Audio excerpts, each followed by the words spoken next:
Hello friends, இன்றைக்கி வந்து நம்ம இந்த மஞ்சள் பூசணிக்காய் வச்சு சப்பாத்தி எப்படி பண்ணுறதுன்னு பார்க்கலாம்.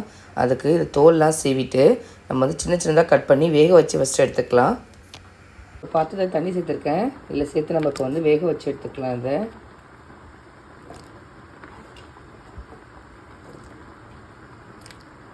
இந்த மாதிரி சாஃப்டாக வெந்ததுக்கு அப்புறமா ஸ்டவ் ஆஃப் பண்ணிவிடுங்க.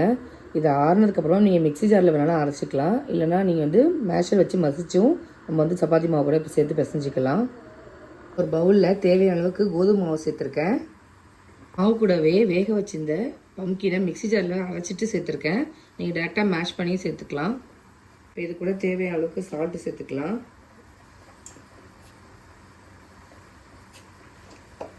கடைசியாக இதில் கொஞ்சமாக வந்து நான் ஓமம் சேர்த்துக்கிறேன். இது வந்து ஆப்ஷனல் தான், நீங்கள் வேணான்னா ஸ்கிப் பண்ணிக்கலாம். லைட்டாக அப்படி க்ரஷ் பண்ணிவிட்டு சேர்த்துக்கோங்க. சேர்த்து இப்போ நம்ம கொஞ்சம் கொஞ்சமாக தண்ணி சேர்த்து எப்போவுமே சப்பாத்தி மாவு பசைகிற மாதிரி பசைஞ்சு எடுத்துக்கோங்க.